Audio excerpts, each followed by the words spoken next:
gloire, gloire à l'agneau. Gloire, gloire, gloire à l'agneau, car il est glorieux et digne de régner. L'agneau est souverain. Nous élevons nos voix pour l'adorer. L'agneau est souverain. Car il est glorieux et digne de régner. L'agneau est souverain. Nous élevons nos voix pour l'adorer. L'agneau est souverain. Tout dit qu'il est merveilleux. Tout dit qu'il est merveilleux. La terre, la mer et la splendeur des cieux. Oui, tout dit qu'il est merveilleux. Tout dit qu'il est merveilleux. Tout dit qu'il est merveilleux. La terre, la mer et la splendeur des cieux. Oui, tout dit qu'il est merveilleux. Je sais qu'il est merveilleux. Je sais qu'il est merveilleux.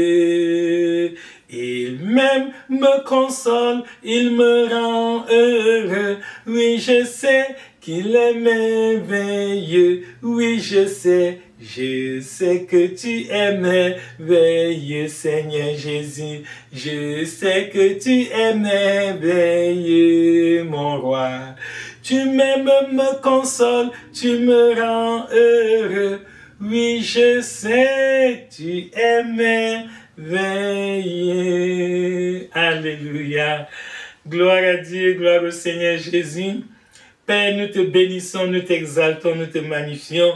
Toi qui nous as donné la vie et l'immortalité par l'Évangile. Nous sommes heureux d'être tes enfants parce que tu es notre bouclier et notre rempart. Béni sois-tu, ancien des jours, toi qui es le char d'Israël et sa cavalerie. Nous prions que tu nous donnes la révélation de ta parole. Seigneur, fais tomber les écailles de nos yeux et délivre-nous des ténèbres et de l'ignorance, car tu as dit que ton peuple est détruit puisqu'il nous manque la connaissance. Seigneur, instruis-nous dans ta parole au nom de ton Fils Jésus-Christ. Amen, amen, amen. Alléluia. Bien-aimés frères et sœurs, notre méditation de ce matin a pour thème « Mais, même maintenant », trois points de suspension, mais, même maintenant, je sais que tout ce que tu demanderas à Dieu, Dieu te l'accordera, mais, même maintenant. Alléluia. Je vais vous ramener dans le contexte de l'époque pour que nous puissions mieux comprendre dans quelles circonstances cette phrase a été prononcée. Mais, même maintenant, je sais que tout ce que tu demanderas à Dieu, Dieu te l'accordera. Alléluia. Ici, nous sommes dans le livre de Jean, chapitre 11, à partir du premier verset. Jean 11, à partir du verset 1. La Bible nous parle ici d'une famille. La famille de Lazare, Marthe et Marie. Ces trois personnes, Marie, Marthe et Lazare, avaient une caractéristique très importante que les gens tendent à oublier aujourd'hui. Et c'est ça le premier point de notre message. C'est qu'il faut bâtir une bonne relation avec Dieu avant, en temps normal, dans les bons jours, avant qu'on ait des problèmes. Donc, mon premier point que je voudrais partager avec vous ce matin, c'est la nécessité d'entretenir une bonne relation personnelle avec Dieu avant que tout ne se déclenche. La nécessité d'entretenir une bonne relation personnelle avec Dieu quand tout va bien. Un homme sage doit entretenir une bonne relation personnelle avec Dieu quand tout va bien, lorsqu'il n'a encore aucun problème majeur. Il y a un adage populaire qui dit que prévenir vaut mieux que guérir. Prévenir vaut mieux que guérir. Et j'ai l'habitude de répéter aux bien-aimés tout le temps que c'est dans les bons jours que l'on prépare les mauvais jours. C'est dans les bons jours que l'on prépare les mauvais jours. C'est lorsque tu es en santé, tu as du travail, tout va bien. C'est à ce moment que tu dois te préparer. Tu dois réfléchir sur l'avenir. Que comme on ne sait jamais, si un jour il m'arrive d'être malade, je vais faire comment? Si un jour je suis à court d'argent, je manque de biens matériels, je vais faire comment? Si un jour j'ai des problèmes, comment puis-je les résoudre? Donc ce n'est pas lorsqu'il pleut déjà que tu cherches comment tu vas t'abriter. Non, tu as préparé à l'avance que si un jour il y a une intempérie, en cas d'intempérie, voici comment je vais m'abriter, voici comment je vais échapper. Donc c'est ça notre premier point de ce matin. Et j'aimerais que vraiment chacun de nous prête attention à ça, que c'est dans les bons jours que l'on prépare les mauvais jours. C'est en temps de paix. Lorsque tu es dans une situation normale, il n'y a aucune panique, il n'y a rien de grave. Ok, une personne sage doit entretenir une bonne relation personnelle avec Dieu en temps de paix, en temps normal, en temps où tout est bien. Alléluia. À cet égard, nous sommes vraiment admiratifs devant cette famille. Pourquoi? Parce que Marie aimait Jésus, Marthe aimait Jésus, Lazare aimait Jésus. Donc tous les trois membres de la famille qui nous sont présentés dans l'évangile de Jean chapitre 11, chacun de ces trois membres de famille avait une relation personnelle avec Dieu. C'est important dans nos familles, mes bien-aimés frères et sœurs, que chaque membre de la famille, que ce soit l'aîné, le cadet, que ce soit les enfants, les parents, toute personne de s'attacher, de s'appliquer à faire la volonté de Dieu.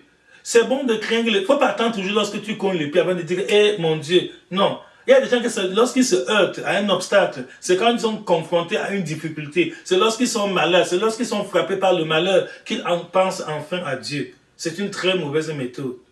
Dieu ne doit pas être perçu comme un sapeur-pompier qu'on appelle lorsqu'il y a déjà l'incendie. Non, non. Il faut, en temps normal, quand tout va bien, quand tu es en pleine possession de toutes tes facultés, mets-toi à l'œuvre, cherche Dieu. C'est ce que Ésaïe chapitre 55 nous dit, que cherchez l'Éternel pendant qu'il se trouve, invoquez-le tandis qu'il est prêt. Cherche Dieu au temps favorable. Cherche Dieu lorsque tu es en pleine possession de toutes tes facultés. Tu as encore le pouvoir de discernement, de décider. Cherche à avoir une bonne relation personnelle avec Dieu. Et qu'est-ce que Dieu demande de l'homme? Dieu nous a aimé le premier. Il nous a donné son Fils Jésus-Christ afin que quiconque croit en lui ne périsse point, mais qu'il ait la vie éternelle. Donc avoir une bonne relation personnelle avec Dieu, ça veut dire recevoir Jésus-Christ comme ton Seigneur et Sauveur personnel. C'est la base. Si tu rates ce point de départ, tout le reste est foutu. Donc, quand quelqu'un n'a pas encore reçu Jésus comme son Seigneur et Sauveur personnel, sa vie ne peut pas réussir.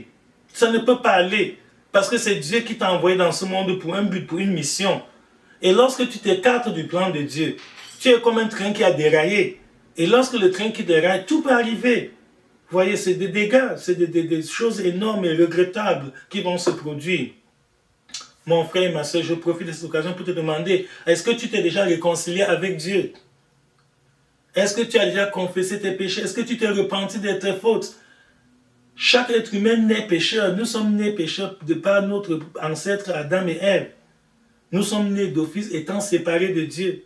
Mais Dieu, dans son amour infini, par sa miséricorde, Dieu ne veut pas la mort d'un pécheur. Au contraire, Dieu veut que le pécheur se repente et qu'il ait la vie. C'est pour ça qu'il a envoyé Jésus-Christ, son Fils unique, dans le corps que nous portons. Jésus s'est incarné, il a pris la même forme que nous, il a souffert les mêmes douleurs que nous. Jésus a eu faim, il a eu soif, il a eu sommeil, il a été fatigué et tout le reste. Pourquoi? Parce qu'il voulait incarner notre condition, il voulait se mettre à notre place afin de pouvoir nous sauver. Jésus a fait sa part, il a réussi à sa mission. Maintenant, la balle est dans ton camp, mon frère, ma soeur. Toi qui m'écoutes maintenant, la tâche te revient de revenir au Seigneur. N'aie pas peur. Dieu est un Dieu d'amour, Dieu de miséricorde, Dieu de bonté. Le Seigneur veut te pardonner, quel que soit le mal que tu as fait. J'ai vu des gens qui me disent que, pasteur, j'ai déjà tellement péché, est-ce que Dieu peut encore? J'ai dit oui, même toi.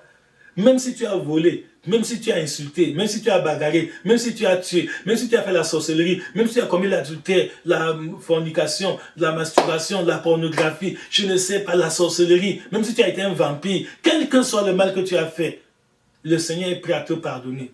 Le sang de Jésus nous purifie de toute iniquité. Il n'a pas à l'exception de tel ou tel autre péché. Donc que personne ne te trompe. Parce qu'il y a des gens qui disent on m'a dit que Dieu ne peut pas me pardonner parce que moi, un criminel, moi qui ai été un bandit, moi, non. Le sang de Jésus est capable de laver tous les péchés. Donc, pour avoir une bonne relation personnelle avec Dieu, tu dois reconnaître, tu dois te repentir de toutes tes fautes. Tu dois reconnaître que tu as offensé le Seigneur. Tu dois lui demander pardon, implorer sa miséricorde et prendre l'engagement de ne plus retourner dans tes vomissures pour ne plus commettre les mêmes fautes. C'est ça la conversion. Tu mentais, tu ne mens plus désormais, tu dis la vérité. Tu volais, tu ne voles plus désormais, tu travailles pour avoir de quoi subvenir à tes besoins et même venir en aide à d'autres personnes. C'est ça. Toi qui étais un coureur de jupons, toi qui trompais ta femme ou qui trompais ton mari, tu non, désormais je serai un époux fidèle, une épouse fidèle. Que mon mari soit là ou pas, que ma femme soit là ou pas, je vais lui rester fidèle. J'ai pris l'engagement d'avoir une seule épouse ou un seul époux pour toute ma vie. C'est ça, la bonne relation avec Dieu. Toi qui étais un escroc, un bandit, un voleur, tu trompais les gens, tu étais même réputé parce que tu es vraiment un don man, comme on dit. Tu es quelqu'un tellement un dos. Oh, ce n'est pas bon. Ça sonne très mal aux yeux du Seigneur parce que Dieu ne t'a pas envoyé sur la terre pour faire ça. Il a dit aime ton prochain comme toi-même. Et si tu aimes ton prochain comme toi-même, tu ne peux pas voler ce qui lui appartient. Tu peux pas détourner les biens publics. Tu ne peux pas vraiment commettre tout ce que les gens font comme corruption ici dehors. Donc c'est très important d'avoir une bonne relation avec Dieu quand tout va bien. Et j'admire vraiment la famille de Lazare, de Marthe et de Marie parce qu'en temps normal, ils étaient tellement attachés à Jésus.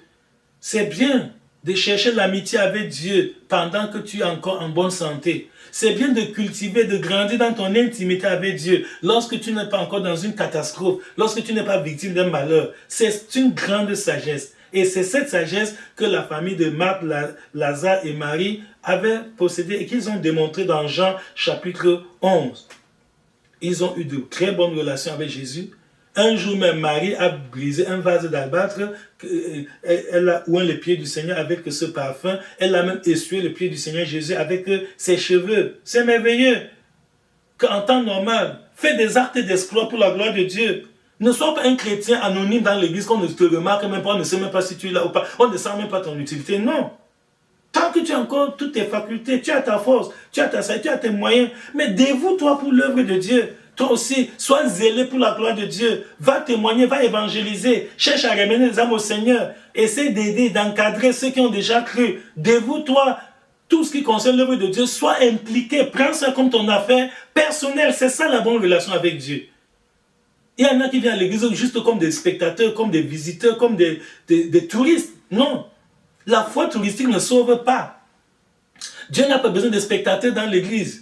Nous devons tous être des acteurs. Chacun doit mettre la main à la pâte. Nous devons nous impliquer. L'église n'est pas l'affaire du pasteur lui seul ou des anciens, des diacres. Non. L'église, c'est la maison de ton père. Je me rappelle quand Jésus avait l'âge de 12 ans. Il allait à Jérusalem à la fête de Pâques avec ses parents. Et lorsque les parents sont rentrés, lui, il est resté au temple. Après 3 jours de marche, Joseph et Marie sont rendus compte que l'enfant n'était pas avec ses compagnons. Ils sont retournés à Jérusalem le chercher. Ils l'ont trouvé au temple, assis au milieu des docteurs de la loi, des scribes, des pharisiens, les grands connaisseurs de la parole de Dieu de l'époque. Il les interrogeait, il leur posait des questions, il répondait aussi à leurs questions.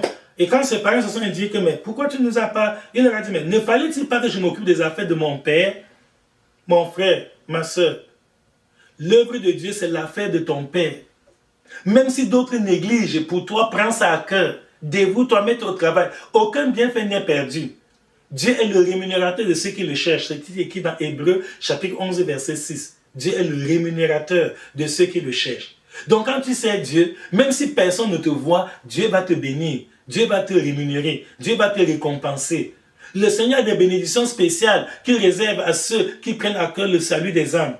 Quand tu te dévoues pour évangéliser, tu te dévoues pour encadrer les nouvelles âmes, tu te dévoues vraiment pour que l'œuvre de Dieu avance. Lorsqu'il y a un besoin dans l'église, pendant que les autres vraiment font leur part, toi aussi tu essaies d'apporter ta modeste contribution selon les moyens, selon ta prospérité. On n'a pas dit d'aller voler, d'aller prêter de l'argent pour venir aider l'œuvre de Dieu. Non, selon les possibilités que Dieu t'a données, Dieu te connaît. Dieu sait ce dont tu es capable et ce que tu ne peux pas faire. Donc, sois un chrétien actif, un chrétien bouillant, zélé, sois un chrétien persévérant, sois quelqu'un qui peut faire des exploits pour la gloire de Dieu, sois quelqu'un qui se distingue. Pourquoi? Parce que les gens de ton âge se distinguent dehors pour le diable, pour les choses du monde. Les gens ayant le même niveau que toi, ayant les mêmes aptitudes que toi, ce sont ceux qui servent Satan dans les choses du monde, dans la sorcellerie, la magie, les sectes pernicieuses et les choses semblables. Donc la même vigueur qu'ils sont en train de déployer pour les choses mondaines, pour le péché, pour les souillures, pour les passions de la chair, déploie la même vigueur. Tu as la même vigueur que eux. C'est ça. Et c'est ce que Romains 12, 1 nous dit. Que je vous exhorte, frères, par la compassion de Dieu, à offrir vos corps comme un sacrifice vivant, saint, agréable à Dieu, ce qui sera de votre part un culte raisonnable. C'est ça. Dieu n'aime pas un sacrifice mort. Même dans l'Ancien Testament, dans le sacerdoce lévitique, tu ne peux pas apporter une bête déjà morte pour l'offrir en sacrifice à Dieu. Aucun sacrificateur ne recevrait cette bête de ta main pour l'offrir à Dieu parce que c'est une abomination. Il faut offrir un sacrifice vivant. N'attends pas que c'est quand tu seras déjà vieux, fatigué par l'âge, tu ne peux même plus parler, tu ne peux plus marcher, que tu vas alors croire en Dieu. Non, c'est maintenant.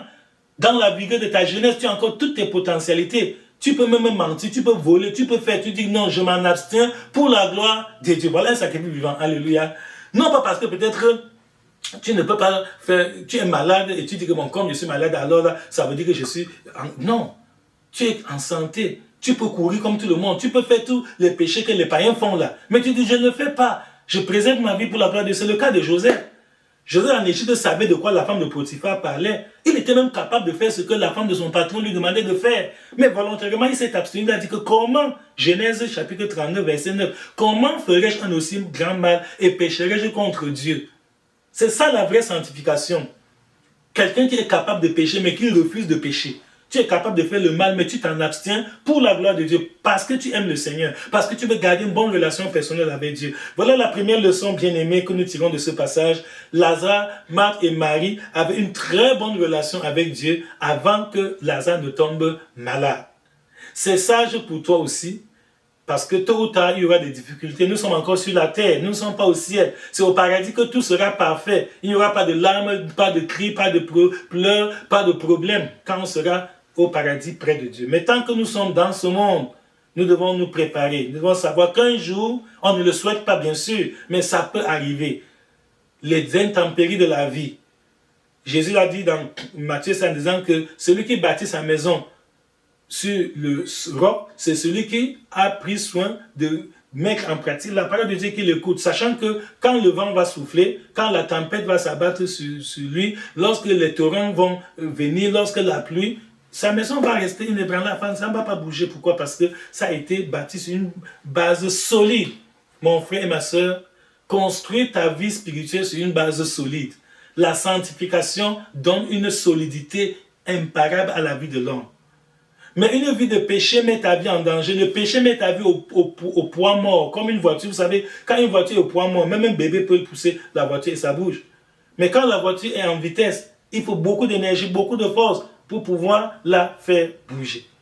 Or, le péché fragilise la vie de l'homme. Le péché sépare l'homme de Dieu. Le péché crée une barrière, un grand mur entre Dieu et toi. Isaïe 59 indique que c'est à cause, ce n'est pas que la main de l'Éternel coûte pour nous sauver, ni que son oreille soit dure pour nous entendre, mais ce sont nos iniquités qui nous cachent sa face. Ça fait écran entre Dieu et toi. Donc, mon frère et ma soeur, fais un effort d'avoir une bonne relation personnelle avec Dieu pendant que tu es encore bien. Je rappelle que notre thème est intitulé « Mais même maintenant, je sais que tout ce que tu demanderas à Dieu, il te l'accordera. » Alléluia.